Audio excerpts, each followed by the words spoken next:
ये कहानी है 3000 साल पहले की, जब दुनिया में हर तरफ जंग हो रहा था। लेकिन इसी जंग के दौरान एक डिमोनिक आत्मा जो कई सालों से कैद था वो आजाद हो जाता है और धरती से इंसानों को मिटाने पर आ जाती है। ये देख देवता इंसानों को बचाने के लिए 3 वीर योद्धा को भेजते हैं। इस बात से अनजान कि अब वो डिमोनिक चुड़ैल इंसानों का खून पीकर देवताओं से भी ज्यादा ताकतवर हो गई है और उसके ताकत के सामने देवताओं को भी घुटने टेकना पड़ता है। कहानी शुरू होता है आज से 3000 साल पहले, जहां एक जंग में हजारों की संख्या में सोल्जर मर के बर्फ में सड़ रहे थे। दरअसल सोंग डायनेस्टी ने काफी सारे राज्यों को हराकर उसने काफी बड़ा किंगडम बना लिया था, लेकिन उसमें से किले का सरदार सोहू राजा के खिलाफ हो जाता है, क्योंकि वो अतीत को भूले नहीं है। किसी राजा ने उनके काफी सारे करीबियों को मौत के घाट उतार दिया था। तो सोंग डायनेस्टी उस किला को वापस हासिल करने के लिए अपने 4 सेनापति और अपने छोटे भाई के बेटे प्रिंस युनसु को एक काफी बड़े सैनिकों के टुकड़ी के साथ भेजता है, क्योंकि इससे पहले जितने भी सैनिकों को उन्होंने भेजा था उन्होंने उन सभी को मौत के घाट उतार दिया था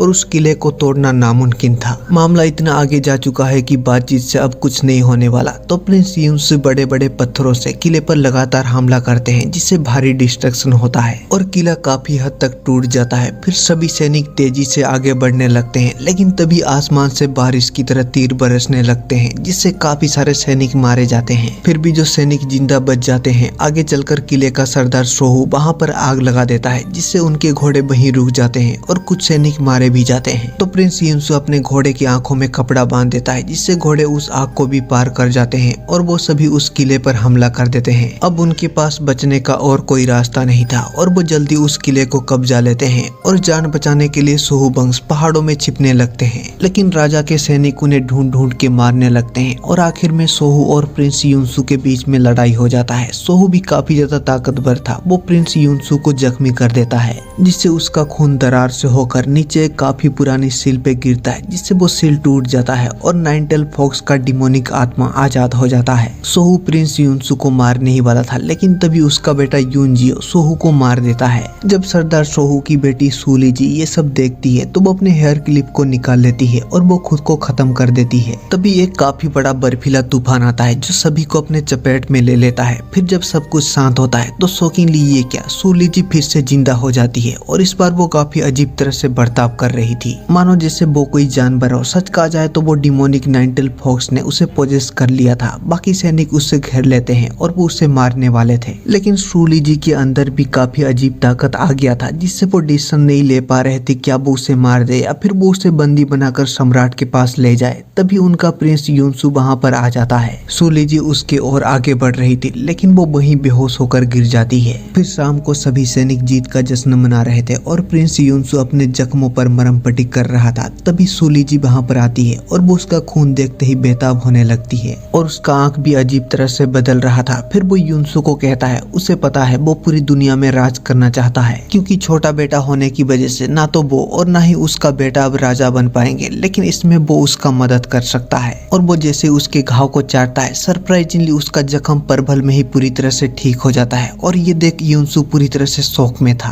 फिर अगले सुबह ही वो सभी अपने कैपिटल में पहुंच जाते हैं, जहां शहर के काफी सारे लोग मौजूद थे और धूमधाम से उनका स्वागत किया जाता है। फिर प्रिंस युनसु सम्राट को, जो कि बूढ़ा हो चुका है, उसे सोहू का कटा हुआ सर समर्पित करता है और तोहफे के रूप में सूलीजी को उसके सामने भेंट करता है। शाम को वो सभी जीत को धूमधाम से सेलिब्रेट कर रहे थे, जिसमें वो तलवार के साथ नृत्य प्रदर्शन कर रहे थे। तो सम्राट का बेटा भी नाच रहा था। तभी शौकीनली वो अपने तलवार को सम्राट के आर पार कर देता है, जिससे बूढ़ा सम्राट वहीं मारा जाता है। ये साफ साफ राजद्रोह था। तो वहाँ जितने भी सैनिक थे जिन्होंने सम्राट को हर हाल में प्रोटेक्ट करने का वचन लिया था, वो उसके बेटे को घेर लेते हैं, लेकिन उन सभी के पास ही लकड़ियों का तलवार था। फिर वो प्रिंस युनसु को भी मारने वाला था, लेकिन तभी पीछे से कपत उसे रोकने की कोशिश में अनजाने में उसे वहीं मौत के घाट उतार देता है, जिससे सब कुछ काफी कॉम्प्लिकेटेड हो जाता है। लेकिन अगले ही पल वो सभी प्रिंस युनसु के सामने सर झुकाते हैं और उसे नए सम्राट के रूप में स्वीकार करते हैं। तो प्रिंस युनसु सभी को आश्वासन देता है उसके भतीजे ने राजद्रोह किया, इसमें इसमें उनका कोई गलती नहीं है, जिससे बिना कुछ किए ही प्रिंस युनसु सोंग डायनेस्टी का नया सम्राट बन जाता है। वहीं देवलोक में 12 देवता ये फैसला करते हैं युद्ध के होते पृथ्वी में खून की नदियां बहेंगी और ऊपर से पृथ्वी पर अकाल पड़ रहा है। इसीलिए इंसानियत को बचाने के लिए हमें अपने दिव्य अस्त्र को पृथ्वी पे भेजना होगा। फिर सभी देवता एक जगह पर एकत्रित होते हैं। वहाँ 3 साधु उनका इंतजार कर रहे थे। सभी देवता उन्हें उस दिव्य अस्त्र के बारे में बताते हैं जो इंसानियत को बचाएगा और उसे जो कोई भी छुएगा उसका शक्ति हमेशा के लिए नष्ट हो जाएगा। साधु कहता है पृथ्वी को बचाने के लिए वो अपना शक्ति खोने के लिए बिल्कुल तैयार है। फिर देवता साधु को वो दिव्य अस्त्र देते हैं और उसे छूते ही वो साधु अपना शक्ति खो देता है। वहीं पृथ्वी में प्रिंस युनसु को सम्राट स्वीकार किया जाता है और जब राजगुरु उसका राज तिलक करने के लिए शगुन देखते हैं तो उसका यंत्र टूट जाता है और काले बादल सूरज को ढक लेते हैं, जिससे चारों तरफ अंधेरा छा जाता है। राजगुरु सम्राट को बताता है देवता हमारे किसी काम से खुश नहीं है, तो उन्हें खुश करने के लिए हमें अब तक के धरती का सबसे बड़ा मंदिर बनाना होगा। तो सम्राट भी इसके लिए मान जाता है और सभी प्रजा के सामने दुनिया में अमन और शांति लेने का वचन लेता है, जिससे आसमान से वो काले बादल पीछे हट जाते हैं। फिर शाम को जब सम्राट का बेटा यूनजियो महल के पास से होकर जा रहा था तब वो एक डरावनी आवाज सुनता है। तभी वो उस नाइन टेल फॉक्स को देखता है जो एक लड़की को खा रहा था। यूनजियो उसका पीछा करता है और उस नाइन टेल फॉक्स को सम्राट के कमरे में जाता देख यूनजियो भी बिना अनुमति के सम्राट के कमरे में तलवार के साथ ही घुस जाता है, जिससे उसका पिता बिल्कुल भी खुश नहीं था। यूनजियो उसे उस नाइन टेल फॉक्स के बारे में बताता है। तभी शौकीनली वो अपने पिता के बिस्तर में सूलीजी को देखता है और कहता है मुझे पूरी तरह से यकीन है ये वही डिमोनिक नाइन टेल फॉक्स है। फिर भी सम्राट उसे डांट के वहां से भेज देता है कि वो उसके किसी भी काम में दखल ना दे। वहीं मंदिर का काम शुरू हो गया था और आसपास के कबीले और गांव से काफी सारे लोग रोजगार के लिए शहर में प्रवेश कर रहे थे। वहां वो तीनों साधु भी पहुंच गए थे जिन्हें देवताओं ने वो दिव्य अस्त्र दिया था। कुछ समय के इंतजार के बाद वो तीनों भी अंदर आ जाते हैं जहाँ सभी लोग उस विशाल मंदिर को बनाने में लगे थे। यूनजियो और कोफत ये सारा काम देख रेख कर रहे थे। तभी यूनजियो कोफत को बताता है सोहू की बेटी कोई साधारण लड़की नहीं है, उसने उसके पिता को अपने बस में कर लिया है। अगर ये सब ऐसा ही चलता रहा तो कुछ ही समय में उनका साम्राज्य अंत के कगार पर होगा और इस मुसीबत से सिर्फ देवता ही उन्हें बचा सकते हैं। वहीं इस बात से अनजान उन तीनों साधु को गुलाम बना लिया जाता है और बूढ़ा साधु कह रहा था कि वो सम्राट से मिलने आए हैं, फिर भी वो चाबुक से उन पर हमला कर देते हैं। तो छोटा साधु उसे पकड़ लेता है और उस आदमी को घुमा घुमा कर फेंक देता है जो एक हाथी पर लगता है, जिससे हाथी वहां से भागने लगता है और उससे बंधा हुआ लकड़ी ऊपर की तरफ जाने लगता है जो डिसबैलेंस होकर नीचे लोगों के ऊपर गिरने वाला था। तभी यूनजियो और कोफत भी वहां पर आ जाते हैं। बूढ़ा साधु अपने ताकत का इस्तेमाल नहीं कर सकता तो छोटा साधु और जवान साधु अपने ताकत का इस्तेमाल करते हैं। छोटा साधु काफी सारे लकड़ियों को रोकने में कामयाब रहता है, फिर भी कुछ गिर जाते हैं तो जवान साधु उन्हें टुकड़ों में काट देता है। फिर भी एक लकड़ी एक आदमी के ऊपर गिरने वाला था। तभी शौकीनली ये क्या जवान साधु ने काफी सहज से उस लकड़ी को रोक दिया था। ये देख यूनजियो को यकीन हो जाता है वो कोई आम इंसान नहीं, वो देवता है। वहीं कालसियोन नाम का एक तांत्रिक सम्राट को काला जादू सिखा रहा था, जिसमें अगर उसके सर को धड़ से अलग भी कर दिया जाता है फिर भी वो नहीं मरेगा। लेकिन उस विद्या को सीखने में काफी वक्त लगता है, जिस वजह से सम्राट उसे मना कर देता है। फिर यूनजियो उन तीनों साधु को सम्राट के सामने लाता है। फिर वो साधु सम्राट को बताता है वो एक दिव्य तालिका के साथ वहाँ पर आया है। धरती मुसीबत में है और उस दिव्य तालिका में उतना ताकत है कि वो दुनिया को उस आपदा से बचा सकता है। उन्हें पता है वो पूरे दुनिया का सम्राट बनने जा रहा है, तो वो उस दिव्य तालिका का इस्तेमाल करके वो लोगों का भला करे। लेकिन कालसियोन उसे कहता है वो उससे लोगों का मदद भी कर सकता है और उसमें ऊर्जा को सोखने का ताकत भी है, जिससे वो काफी ज्यादा ताकतवर भी हो सकता है। और इस चीज को आजमाने के लिए सम्राट बिना कुछ सोचे ही एक सैनिक को मौत के घाट उतार देता है। और ये देख वो तीनों साधु पूरी तरह से हक्के बक्के रह जाते हैं और उस सैनिक का आत्मा उस दिव्य तालिका में समा जाता है और सम्राट के हाथ से वो छूट जाता है और वो साधु उसे उठा लेता है और कहता है उसे खोलने का उनके पास एक और तरीका है। फिर वो चालाकी से वहां से जाने वाले थे, लेकिन उन्हें भी इसके बारे में पता चल जाता है और पल भर में ही सभी सैनिक उन्हें पूरी तरह से घेर लेते हैं। तो छोटा साधु और जवान साधु उनके सैनिकों पर हमला कर देते हैं। लेकिन तभी कालसियोन भी उनके सामने आ जाता है और यहाँ उनके बीच में लड़ाई हो जाता है। कालसियोन भी काफी ज्यादा ताकतवर था, फिर भी छोटा साधु अपने रिबन से बूढ़े साधु को वहां से बाहर निकालने में कामयाब रहता है। और ये देख सम्राट यूनजियो और कोफत को उस दिव्य तालिका को लाने के लिए भेजता है। वो काफी समय तक उसका पीछा करते हैं और आखिरकार वो उसे घेर लेते हैं और उस दिव्य तालिका को उनके हवाले करने को कहते हैं। लेकिन वो साधु इसके लिए साफ मना कर देता है क्योंकि उसका पिता किसी के बस में है और वो अपने लोगों के बारे में नहीं सोच रहा। तभी यूनजियो उस पर हमला कर देता है और उस दिव्य तालिका को लेने की कोशिश करता है, लेकिन तभी छोटा साधु और जवान साधु वहाँ पर आ जाते हैं और वो उन दोनों को रोकते हैं। कोपत को लगता है वो यूनजियो को मार देंगे, तो उसे बचाने के लिए वो उस दिव्य तालिका को नीचे फेंक देता है। ये देख बूढ़ा साधु बिना कुछ सोचे ही खाई में छलांग लगा देता है, लेकिन वो अपनी ताकत का इस्तेमाल नहीं कर पा रहा था, तो छोटा साधु और जवान साधु उसे बचाने के लिए नीचे छलांग लगा देते हैं। कोपत यूनजियो को बचा लेता है। वहीं वो दोनों दिव्य तालिका के साथ अपने गुरुजी को बचाने में कामयाब रहते हैं। वहीं कालसियन अपने गुरुजी के पास आ गया था और उससे कहता है उसने उस दिव्य अस्त्र को ढूंढ लिया है, लेकिन उसे हासिल करने के लिए उसे उन दोनों राक्षस को भी हराना होगा, इसीलिए वो उनका मदद चाहता है। तो समुद्र से एक डिमोनिक हाथ निकलता है जो कालसियन के ऊपर गिरता है, जिससे कालसियन और भी ज्यादा ताकतवर हो जाता है। वहीं वो तीनों साधु किनारे पर आ गए थे और बूढ़ा साधु कहता है उसने उस दिव्य तालिका का मालिक चुन लिया है जो सम्राट का बेटा यूनजियो है। वो अपने पिता जैसा बिल्कुल भी नहीं है। वहीं कोपत का पिता जो एक छोटे कबीले का सरदार है, वो वहीं से ही होकर सम्राट के पास जा रहे थे। तभी उसे किसी बच्चे का रोने का आवाज सुनाई देता है, तो वो अंदर की तरफ जाते हैं और उन्हें वहाँ पर एक शैतान का बच्चा मिलता है। कोपत का पिता काफी अच्छा इंसान था, वो उसे अपना लेता है। तभी वहाँ पर वो दोनों साधु आ जाते हैं। वो उसे मारने का बात कर रहे थे क्योंकि वो शैतान का बच्चा आगे चलकर वो सभी के लिए मुसीबत बनेगा, लेकिन कोपत का पिता कहता है वो किसी का भी बच्चा क्यों ना हो, ये ज्यादा मायने रखता है कि उसका परवरिश कैसे होता है। तभी वहाँ पर बूढ़ा साधु पहुंच जाता है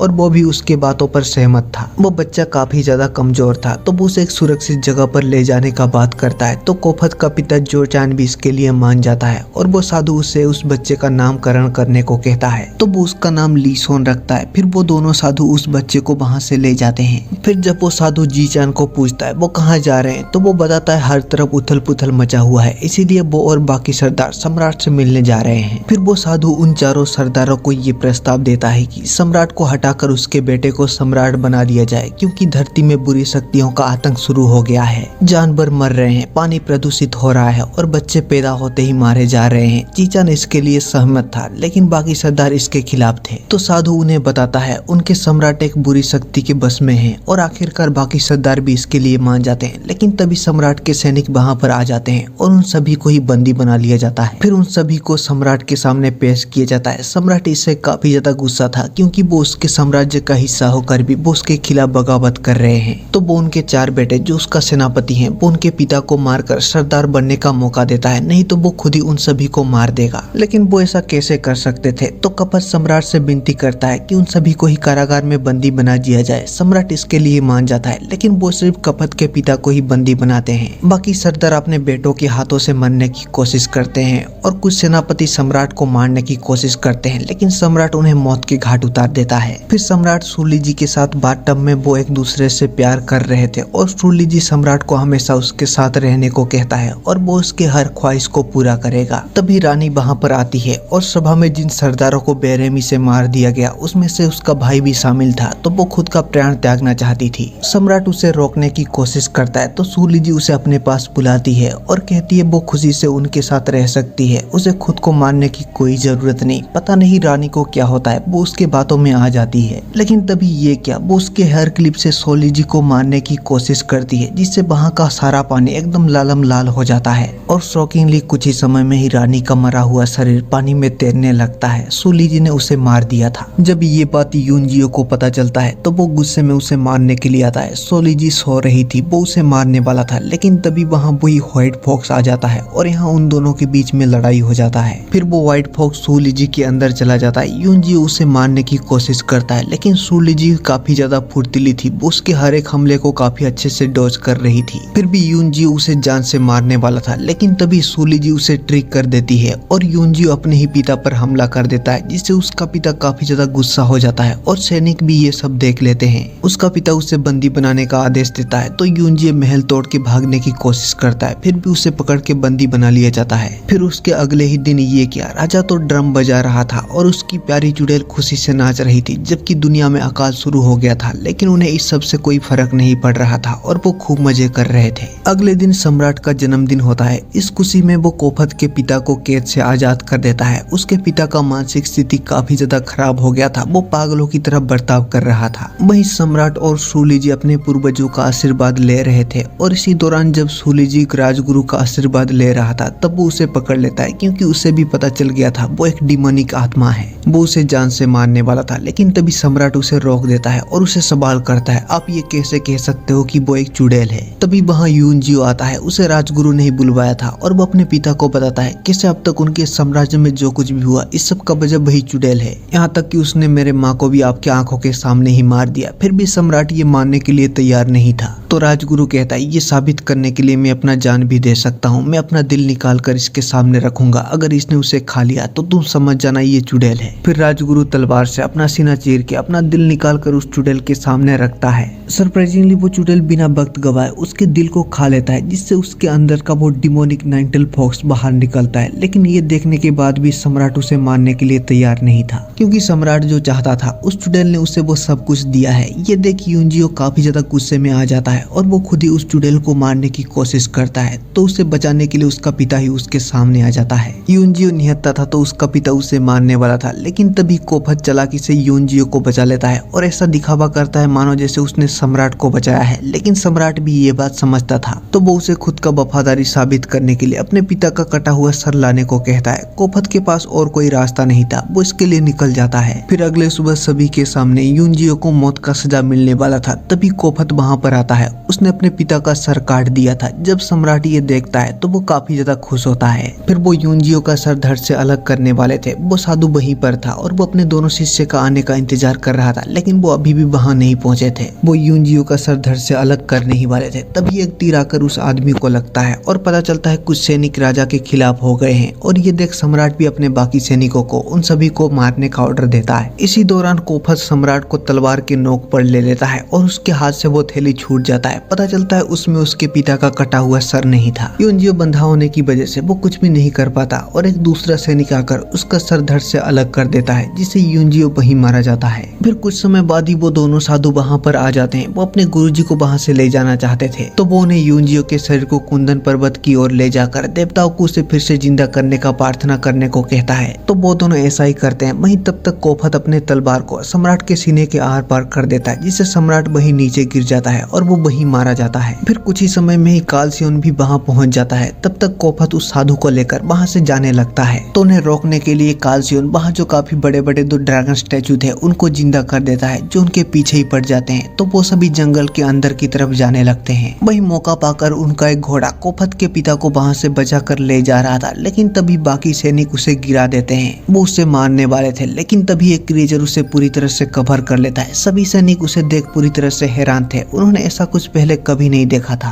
और शॉकिंगली ये क्या, वो एक हरा कलर का क्रिएचर था जो अपने पंखों से ही वहाँ पर तूफान पैदा कर रहा था। फिर वो जीचान को बचाकर वहाँ से जाने लगता है। सभी सैनिक तीर से उस पर हमला करते हैं, लेकिन उसके पास काफी अजीब ताकत था। वो सभी तीर को जलाकर राख कर देता है। वहीं कोफत चालाकी से उस साधु को एक जगह पर छोड़ देता है और बाकी सैनिक भी दूसरी तरफ चले जाते हैं और वो अकेला ही वहाँ से दूसरी तरफ जाने लगता है। कालसियन उन दोनों ड्रैगन से उसका पीछा कर रहा था, लेकिन वो बड़े ड्रैगन जंगल में आसानी से उसका पीछा नहीं कर पा रहे थे और उनमें से एक ड्रैगन तो वहीं फंस जाता है। फिर भी आगे चलकर कोफत को खाई का सामना करना पड़ता है और वो ड्रैगन उसे घेर लेता है। फिर भी कोफत का हार मानने वाला था, वो तीर से उस ड्रैगन पर हमला कर देता है, लेकिन बचने का कोई रास्ता नहीं था। तो वो अपने घोड़े के साथ नीचे खाई में छलांग लगा देता है, तो वो ड्रैगन भी उनके पीछे छलांग लगा देता है। कोफत तो किसी तरह से बच जाता है, लेकिन बहाव की वजह से वो ड्रैगन चट्टानों से टकराकर वहीं खत्म हो जाता है। वहीं जब जीचैन का आंख खुलता है तो वो उस क्रिएचर को पूछता है आखिर उसने उसे क्यों बचाया और वो कौन है। तो वो क्रिएचर अपना नाम लीसोन बताता है और ये सुन वो पहचान जाता है, ये वही शैतानी बच्चा है जिसे उसने बचाया था। फिर वो उसे घर की तरफ ले जाने लगता है। वही कोफत अभी भी मरा नहीं था और उन्होंने अपने घोड़े को ऐसा ट्रेन किया था और वो घोड़ा कोफत को घर की तरफ ले जाने लगता है और इसी के साथ ये कहानी खत्म हो जाता है। इसका अगला पार्ट अभी भी आना बाकी है और पता चलता है सूली जी ने सम्राट के घाव को फिर से ठीक कर दिया, जिससे वो फिर से जिंदा हो जाता है। वही कालसियोन का गुरु काफी बड़े बड़े दानव के साथ राजमहल में प्रवेश करता है, जिसका मतलब अभी उनको और भी बड़े मुसीबत का सामना करना पड़ेगा। और आप इसके आगे के स्टोरी के लिए कितना एक्साइटेड हो कमेंट सेक्शन में जरूर बताना। And thank you so much.